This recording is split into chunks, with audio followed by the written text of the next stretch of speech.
Good morning and welcome to BPA's fourth quarterly business review for fiscal year 2024. I'm Joel Scruggs, BPA's Chief Communications Officer. We appreciate you making time for this public forum today. In recognition of Veterans Day on Monday, I would like to take a moment to extend my gratitude to our military service members, both past and present, for their service, sacrifices, and courage in defending our great nation and protecting American values and interests. Before we get started, I want to share a few reminders. Today's presentation is being recorded and we will be uploading it to BPA's YouTube channel in the next week or two. If you do happen to experience any trouble with WebEx, you can find the slide deck for today's presentation online at our QBR webpage at bpa.gov/QBR. That's bpa.gov/QBR. One other note, you may have noticed the first slide here today highlights the accessibility tools that WebEx offers. Please take a moment to familiarize yourself with these options and use them as needed. Last quarter, BPA switched to using webinar mode in WebEx for our public-facing meetings and workshops. This WebEx mode has more restricted features and all attendees are muted upon entry. Regardless of this change, we welcome your questions and engagement. You can submit questions at any time during this presentation, and we will respond to them at the end. To submit a question, click the Q&A button, input your question, and press send. Your questions will be sent to the BPA host. And if you think of a question after the presentation has ended today, you're more than welcome to email us directly at communications@bpa.gov. We kindly encourage you to include your company or organization name in your display name as a participant this morning. Being able to identify meeting participants helps our panelists and other attendees, and you can edit your display name by right-clicking on your name under the participants list. Okay, this morning, our Administrator and CEO, John Hairston, will share an overview of BPA's end of fiscal year operational performance. And then our Executive Vice President and Chief Financial Officer, Marcus Harris, will summarize the agency's financial performance. Then we'll go back to John as he will share a year in review and some updates on a few strategic initiatives. And following that, I will highlight some upcoming public meetings, workshops, and processes. And then we'll wrap it up with any questions. With that, I'll hand it over to John. Good morning, John. Good morning, Joel. Thank you and welcome everyone. I'm happy to be here with you today to share BPA's end of year or end of fiscal year results and to look back at an extremely productive and successful year. Now with that support and engagement from our customers, tribes, and other partners, BPA was able to make tremendous headway on our 2024 to 2028 strategic plan. Through 6 strategic goals, we're focused on maintaining and enhancing the Northwest power and transmission systems, strengthening grid resilience, and responding to our utility customers' changing needs. And we'll be sharing examples of that work throughout our presentation today. So let's start with a look at our core operations. The safety of our people is first and foremost. In FY2024, we met our safety targets, coming in below our ceiling for injuries and illnesses and exceeding our goal for safety corrective actions.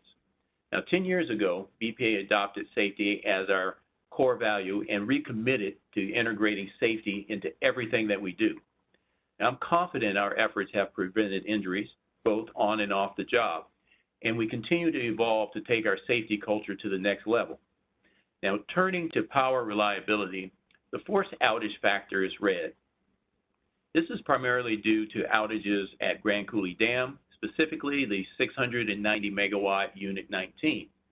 Long-term outages at John Day and the Dalles are also contributors. The Bureau of Reclamation and Army Corps of Engineers are working on returning major units to service, and Grand Coulee Unit 19 is expected to return to service by the end of Q4. The BPA continues to work closely with the Corps and Reclamation to coordinate the work and funding to resolve forced outages. The Joint Operating Committee co-chairs reprioritize non-routine expense funding to address the most impactful outages in a timely manner. Notably, we met all of our transmission reliability targets for the frequency and duration of outages. Now, this is a significant achievement considering everything we faced this year, from the severe winter cold snap back in January to a historic wildfire season. More than 3.2 million acres of our service territory had burned by the end of the fiscal year, nearly a threefold increase over the 10-year average. Now, our record of reliability is a testament to the strategic asset management, effective risk mitigation strategies, and the transmission team's skill, expertise, and commitment to keeping the lights on, even in the harshest of conditions. Now, regarding our financial performance, you can see we missed 2 of our targets. However, those red bars don't fully tell the story. Now, our net revenue outcome, driven by the costly January cold snap, is clearly not what we hoped for. But I'm extremely proud of how our workforce pulled together to improve our position throughout the rest of the year. By maximizing hydro flexibility and using creative marketing strategies, they were able to reduce the net revenue deficit by $89 million. As to our debt-to-asset ratio, it declined again this year, and we have reduced leverage by about 8% since 2018. But as Marcus will explain, our long-term target is now off track. This result is driven by the $5 billion in proposed transmission expansion projects we have announced. Transmission expansion is critical, and we are proud to be able to support this work. We also still believe 60% by 2040 is the right target, and we will continue to consider our debt-to-asset ratio trajectory as we make these investments to ensure we sustain BPA's financial health. Now, I'd like to also point out our strong capital execution this year, with both power and transmission exceeding their targets for both milestones reached and dollars invested. I'm extremely proud of our ability to execute these growing capital programs to preserve reliability and meet the growing needs of our customers of the region. Now, I'll hand it over to Marcus for more details. All right, thanks, John, and it's a pleasure to be here with everyone today for the fourth quarter business review. We ended the year green on most of our financial KPIs, as John mentioned. We beat our IPR operating expense target, but we missed our overall agency net revenue target. But it improved dramatically over the last few months and beat the third quarter forecast by a solid margin. Even though our net revenue improved by $148 million from the second quarter forecast, we still felt the financial impacts of record low hydro generation, high market prices, and the nearly $300 million loss from the January cold snap. Days cash on hand, our primary liquidity metric, is also green. We ended the fiscal year 2024 with 116 days cash for the agency. This result is driven by prudent liquidity management over the past several years, allowing us to absorb a tough year like this without having to trigger the cost recovery adjustment clause or apply a surcharge and raise rates. This demonstrates our capacity to provide low and stable rates over the long term, even during challenging market and hydrological conditions, which is part of the strategy built into the financial plan. Agency capital expenditures met the end of year target. Transmission capital execution was exceptional this year at over 150% of expenditures from fiscal year 2023. The Fed Hydro Capital Program also executed at high levels, coming in at 129% of their fiscal year 2023 expenditures. On the debt to asset KPI, there's 2 parts, a short-term and long-term goal. We're green on the short-term goal, ending the year at 80%. It's a 1% decline from the prior fiscal year end. But the longer-term target of achieving 60% by 2040 is off track. Power services is still expected to be below 60% by 2040, but transmission is not due to the large planned capital expansion. As a result, the agency is off track for the 2040 goal. We'll continue to monitor and report on this metric, and we'll factor in reserve distribution clause decisions, future revenue financing, and capital execution as we assess if any corrective measures are needed in the future. And related to this is our borrowing authority KPI, which tracks our available borrowing authority over a rolling 20-year period. We're reporting this as green, but it is important to note that this assumes the use of additional access to capital tools. There are no forecast borrowing authority constraints in the next 10 years, but in the latter part of the 20-year period, we see constraints due to the transmission capital expansion program. We intend to use other available access to capital tools to ensure no borrowing authority constraints over the full 20-year period, and we'll share more on these plans at a future QBR technical workshop. Moving to slide 8, BPA missed its agency net revenue KPI target of $95 million. That's the blue bar on the far left. Red means the driver reduces the net revenue relative to the KPI target, while green means the driver increases it. Red is bad, green is good. Moving to the second bar on the right, operating revenues ended the year $575 million higher than target because power and transmission outperformed their revenue targets. On the next bar, IPR expense, we finished the year $93 million below target, beating the target in both power and transmission, which is an exceptional result given the significant cost pressures in labor and supply chain. The next bar, non-IPR expenses, came in $895 million higher than target, driven mostly by power purchase expenses significantly above the target.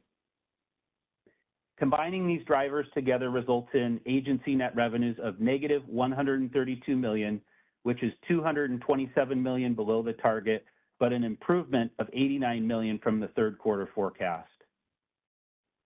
Turning to slide 9, we'll look at the details specific to the power business line.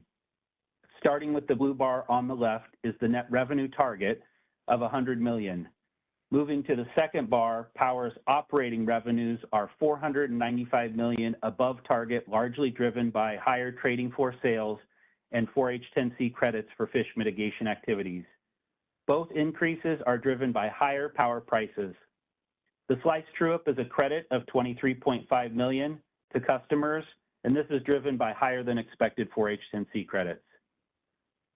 Moving on to the third bar, IPR expenses are $77 million below the target, mainly due to lower renewable and conservation energy purchases and lower corporate staffing and fish and wildlife program costs.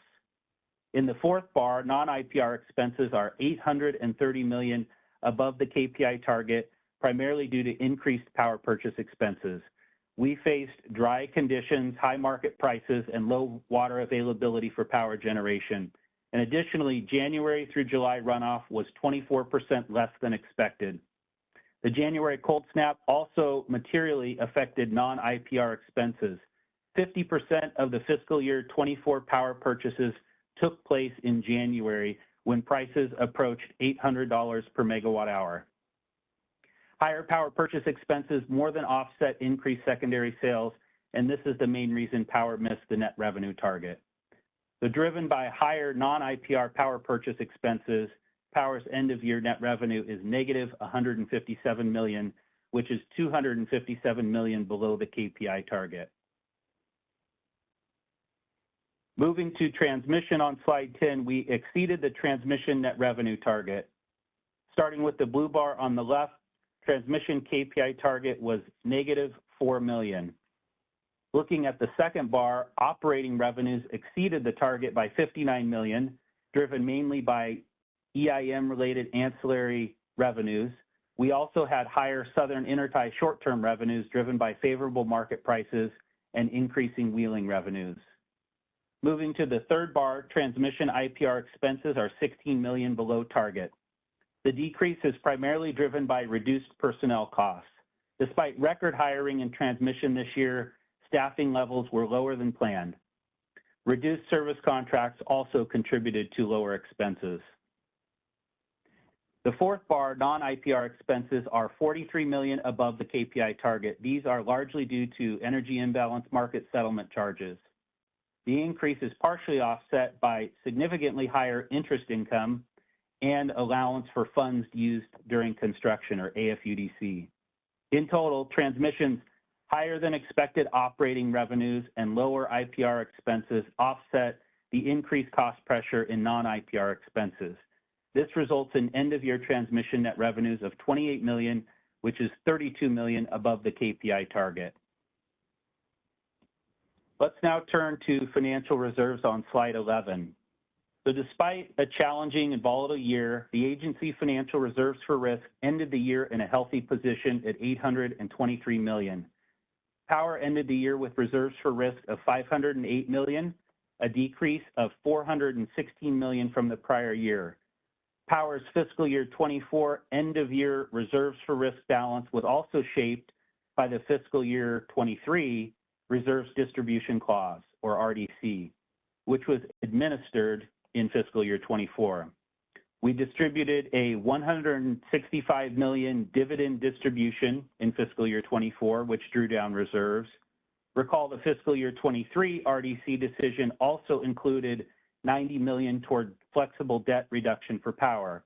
However, to preserve liquidity, we made the decision to forego this additional debt payment, without which Power reserves for risk would have been $90 million lower than what we're reporting today. Transmission ended the year at $316 million. While this is a decrease of $48 million over the prior year, it puts transmission in the Reserves Distribution Clause territory again this year, which I'll expand on in a moment. Within our financial reserves policy, we look at the days cash on hand metric. We're targeting each business unit to be between 60 days cash and 120 days cash. When a business unit ends the year above 120 days cash, upper threshold, the Reserves Distribution Clause triggers. For fiscal year 24, the agency ended the year at 116 days, Power ended at 103 days, and Transmission at 146 days. As a result, Transmission exceeded the 120 days cash on hand upper threshold, triggering the Reserve Distribution Clause in the amount of $83 million. And the proposed application of the RDC funds will be to reduce debt. We'll dive into the calculation and proposed RDC application in the QBR technical workshop this afternoon. Turning to our capital program on slide 12, you can see the agency exceeded its midpoint execution targets overall due to high transmission and Fed hydro execution, and it was within its target range of plus or minus 15% of the midpoint target. The blue bar on the far left is the KPI midpoint target of $920 million. The upper and lower dash gray lines are the target execution range for our total direct capital investments. The blue bar on the far left, or on the far right, represents the agency end-of-year actuals of $1.041 billion, which is $121 million above, or 113% of the target midpoint, and within the acceptable range. Starting with transmission, the first green bar, transmission executed $125 million above the midpoint target. This was due to two primary drivers. First, transmission ended the year ahead of schedule on multiple large projects, including the Midway Ash, Longhorn, and Hills Creek Lookout Point projects. Transmission also faced increased contract, material, and labor costs that drove costs higher than forecast. Despite this, transmission had a banner year, investing $232 million more in capital than in fiscal year 23. Moving to Fed Hydro, we ended the year $32 million above target due to work ramping up on larger projects, including Chief Joe Dam generator windings and multiple projects at Grand Coulee Dam. Turning to Environment, Fish, and Wildlife, we finished the year $15 million below the midpoint target due to lower than planned expenditures on hatchery projects. This underspend has been carried to fiscal year 25 and is included in the asset plan. Finally, Enterprise Services, which includes the facilities, fleet, IT, and security asset categories, ended the year $22 million below the midpoint target. Approximately half of this decrease is due to facility delays on the Ross Fuel Island and Ross Stormwater projects, as well as a $6 million decrease in IT due to the cancellation of the Transmission Circuit Information System project, which will be reset with a different solution in fiscal year 25, and delays in Power Operations System project.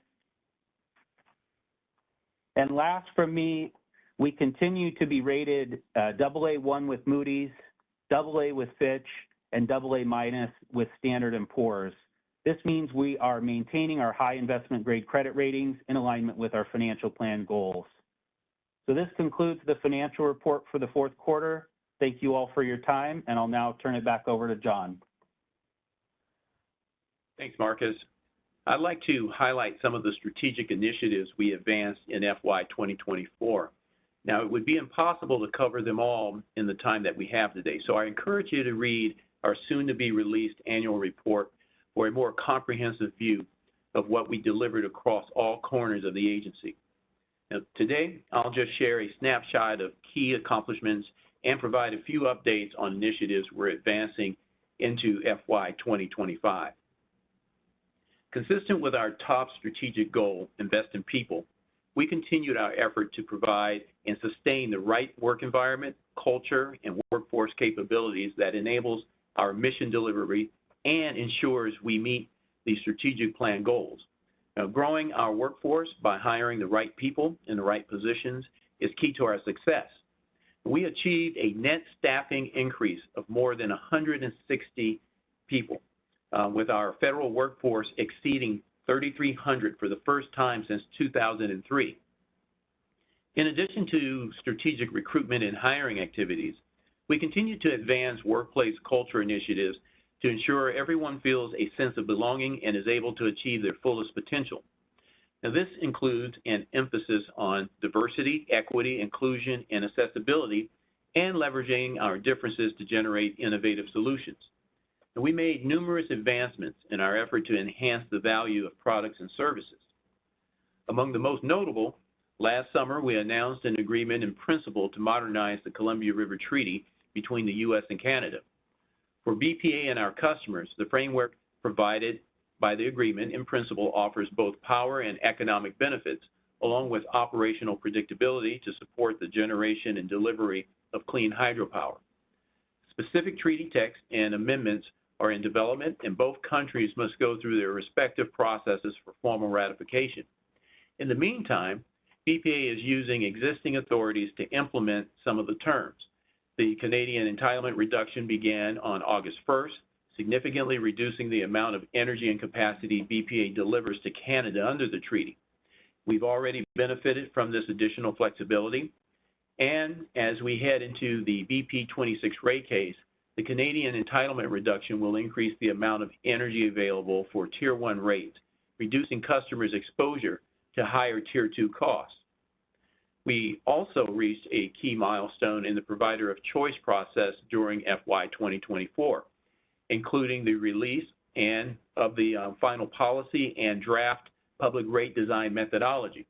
Now, we reached another milestone in late October with the release of our first set of draft master contract templates. These show how the policy is reflected in the contract language, which we've been discussing in workshops since April. Now, your input on this first draft is really important, and we're looking for feedback by November 27th. But know that this is not your only or last opportunity to engage. Workshops on this topic will continue through February, and we'll hold a formal comment period in late winter. We've received questions about the timing of the customer product choice, so I'd like to clarify that our intent is to provide a window of time for customers to choose their product.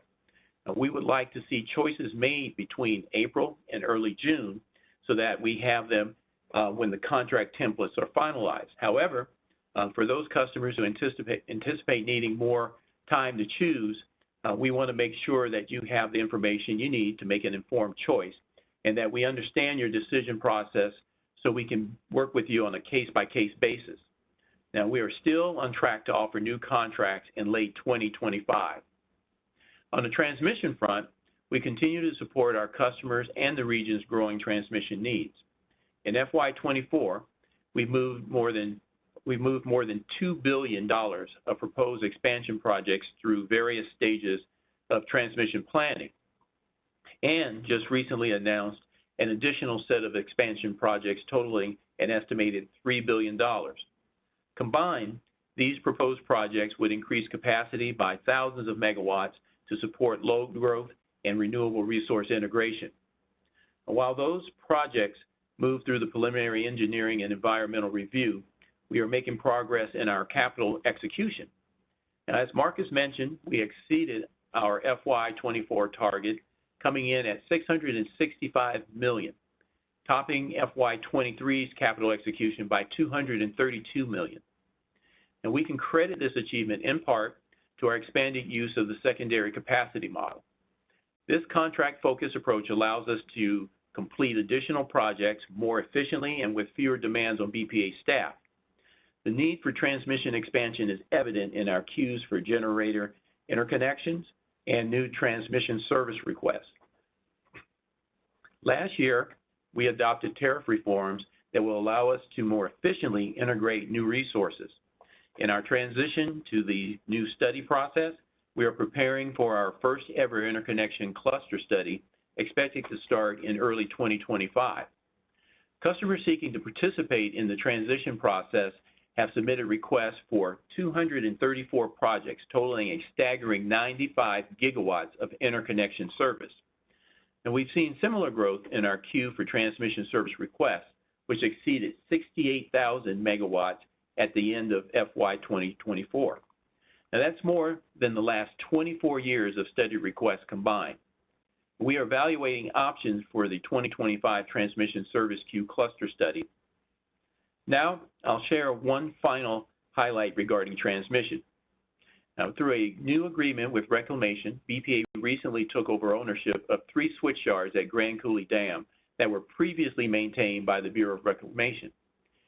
Effective October 1st, the transfer takes advantage of BPA's transmission expertise, eliminates financial hurdles, and reduces expenses and inefficiencies associated with interagency coordination. Thanks to our agreement with Reclamation, we'll be able to deliver sizable savings in routine operations and maintenance, as well as in the modernization of projects we plan to make over the next decade. Now, turning to fish and wildlife, we continue to focus on cost-effective mitigation and strengthening regional partnerships. In FY24, we advanced landmark agreements, including the Phase 2 implementation plan with the Upper Columbia United Tribes, to test the feasibility of reintroducing salmon and steelhead above Chief Joseph and Grand Coulee dams. The Bureau of Reclamation and BPA are preparing a draft programmatic environmental assessment for this agreement, which we expect to release on November 13th. We are also analyzing the status of environmental compliance related to the continued operation, maintenance, and configuration of the 14 projects in the Columbia River system. As co-lead agencies, the U.S. Army Corps of Engineers, Bureau of Reclamation, and BPA are conducting this effort to assess any adjustments, changes in assumptions, and new information that may alter the environmental effects analysis in the 2020 Columbia River System Operations Environmental Impact Statement. Now, key changes include modified spill operations resulting from the Resilient Columbia Basin Agreement and anticipated changes related to the Columbia River Treaty modernization. The Corps expects to publish a notice of intent prior to December 20th, after initial information gatherings to determine the level of needed analysis under the National Environmental Policy Act. Also in 2024, we made progress in our processes for evaluating day-ahead market participation by issuing our staff recommendation and continuing to support the development of both market alternatives, Markets Plus, operated by the Southwest Power Pool, and the California Independent System Operators Extended Day-Ahead Market, or EDAM. In August, we elected to extend our process schedule by 6 months, pushing our draft record of decision out to March. At that time, we reiterated our commitment to supporting the development of both markets, including our support of Phase 2 for Markets Plus. And we're currently in discussions with SPP over Phase 2 funding. In addition, recently we've seen multiple developments that will be considered in our decision. For one, new cost modeling analysis were released in October. BPA presented the findings at a workshop on November 4th. The key takeaway is that these latest results have not moved us away from our staff recommendation to join Markets Plus. We also have to acknowledge the study's limitations. For example, They do not capture critically important qualitative factors. They do not consider governance, and they do not address BPA's ability to meet our statutory obligations to the region. Also, in respect to governance, Markets Plus has an independent governance framework that is established and ready for implementation. FERC's approval of Markets Plus tariff has been requested by mid-November. Through the Pathways Initiative to improve California ISO's markets governance, we have seen some movement, but we continue to urge Pathways to move forward on a more aggressive timeline. In our view, EDAM governance needs to achieve full independence from one state's authority, and that will require California legislation. We know that supporters are hopeful for legislation next year, but we want to see, of course, the details. Much will depend on the scope, timing, and success of any legislative changes.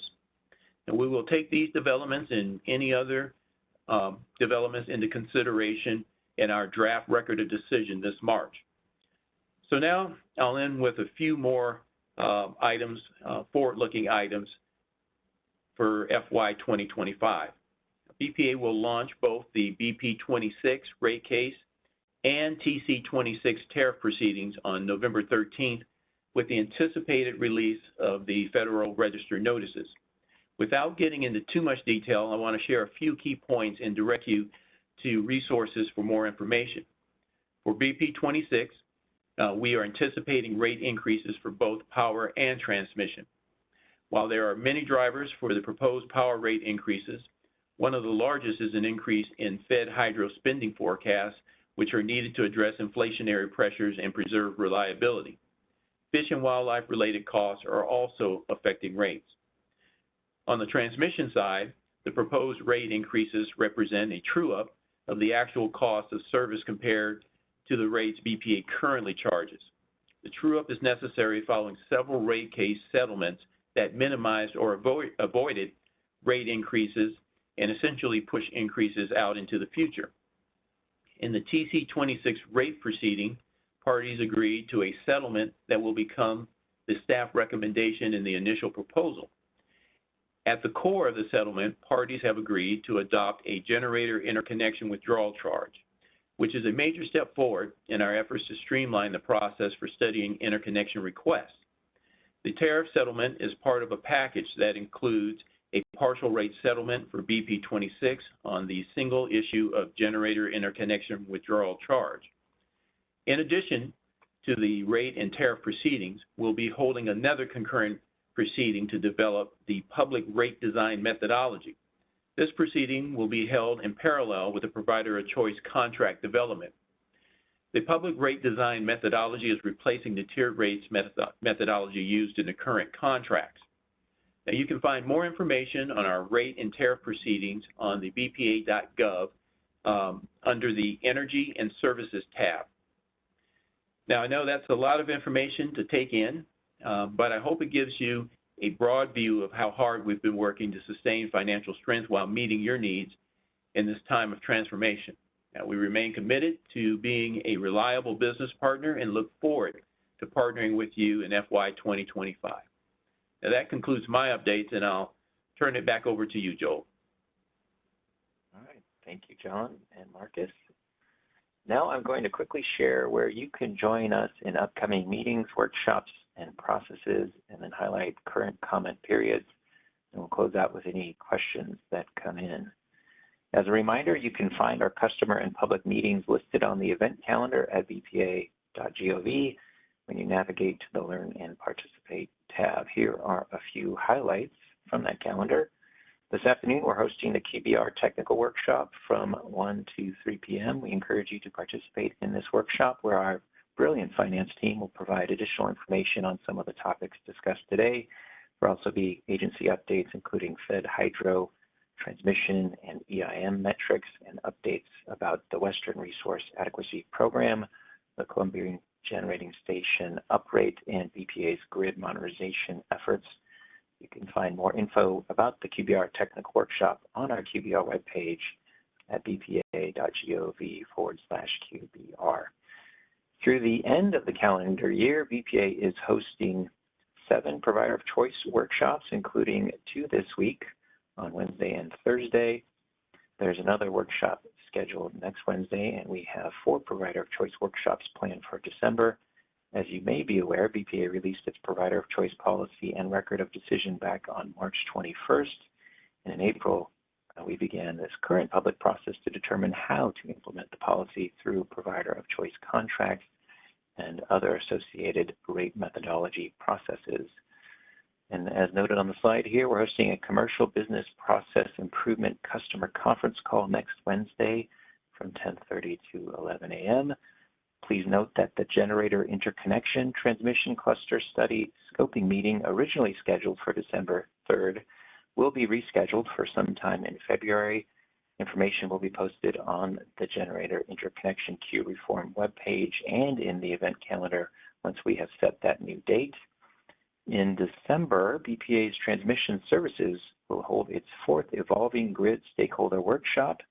This meeting, where we will be sharing updates about our Evolving Grid initiative, will be a hybrid, as we're offering in-person attendance in the rates hearing room in Portland, and there's a virtual option online via WebEx. A couple other items for you here. BPA's largest STEM community engagement of the year will occur in February. We host regional science bowl competitions for middle and high school students in a Jeopardy-style competition about math, science, and energy. The Science Bowls, which we hold at the University of Portland, promote science, technology, engineering, and mathematics, and they help attract young people to careers in the electric power industry and in the energy industry. If you'd like to join BPA employees, retirees, and others in supporting Science Bowl, we're hosting a lunch and learn event on Thursday, December 5th, where you can learn more about volunteering. And finally, the last one on here, on December 19th, BPA will host an all-day resource program workshop to view the results of the 2024 resource program's candidate resource assessment and optimization process. This will include information on assumed costs and performance characteristics for candidate resources and least cost resource solutions to identify needs under a variety of scenarios and sensitivities. Okay, next slide here. Currently, there are 2 open public comment periods and 3 more opening tomorrow. The contract high watermark implementation policy, which is posted on the provider of choice website, became available for public comment on October 24th. This policy replaces the rate period high watermark process performed under our current regional dialogue contracts. This comment period closes on Wednesday, November 13th. And as Marcus mentioned, the reserves distribution clause of the financial reserves policy has triggered for transmission services. Starting today, we're seeking comment on a staff proposal for how the transmission RDC amount would be applied. Please note, in order to meet the expected final decision date of December 13th, the public comment period is very short and will close on Friday, November 22nd. We will be sharing more information about the transmission RDC at the QBR technical workshop this afternoon that starts at 1 p.m.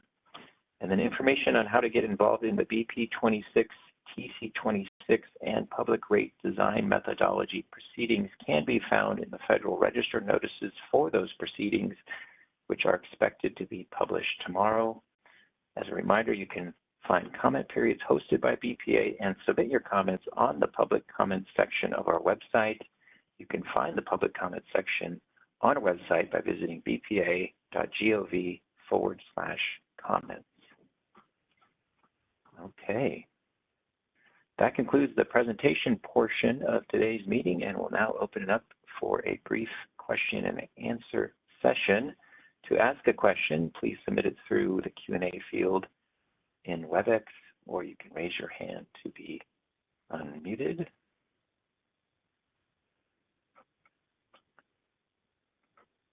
Let's see. Do we have some that have trickled in already here, perhaps? Hi, Joel. So far, we don't have any questions, but I think one is coming in, so just a moment.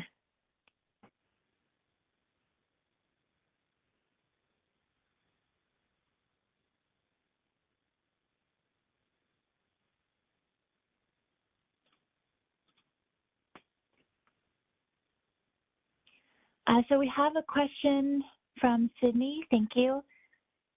Can you provide more details regarding the record hiring and lower staffing levels than planned that Marcus mentioned? Was that agency-wide or just specific to transmission services?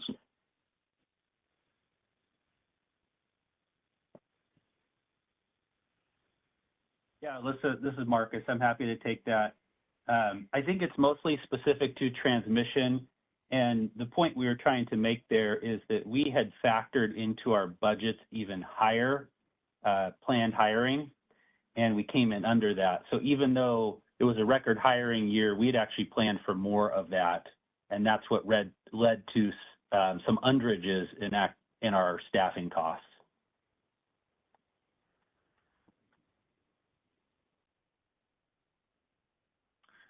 Okay, and that looks like a topic that we will be touching on more in the, I'm just looking at the comments here. Other public proceedings? Was this another question? I'm sorry.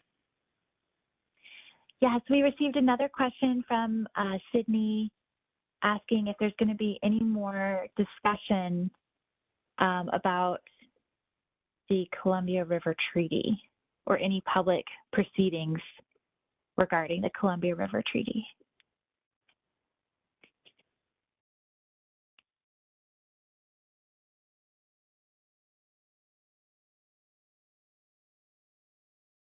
I can address that one, Joel. Yeah, so right now, I do not believe, and I can check this with our team, that we have any schedule, but as things develop, as we get more information, you know, through the ratification process, we will certainly be having any required public discussions as they develop. So I believe there's nothing planned right now, but as we move forward through the ratification process, we certainly will be sharing information, and if there is a need to have, you know, any type of public forum or workshop regarding that, we would certainly make sure that that takes place. Yeah, John, it's my understanding that the State Department is open to hosting some kind of public information session now that we're finalizing some of those interim measures. I think they're also being just considerate of the scheduling of other things this late in the calendar year. But we will communicate that, obviously, if the State Department does move forward on hosting something.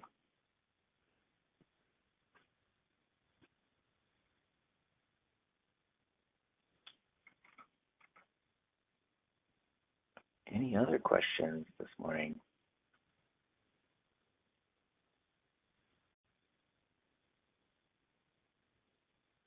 So far, I don't see anything else in the chat. So thank you for the attendees who have submitted their questions through the Q&A chat box in the lower corner of your WebEx screen.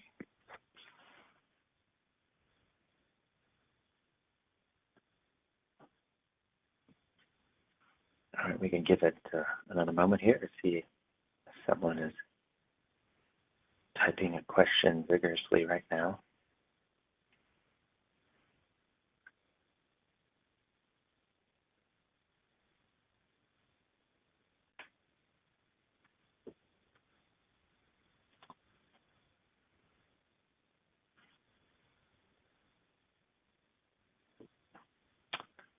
Okay, if there aren't any more questions, we will conclude this morning's presentation.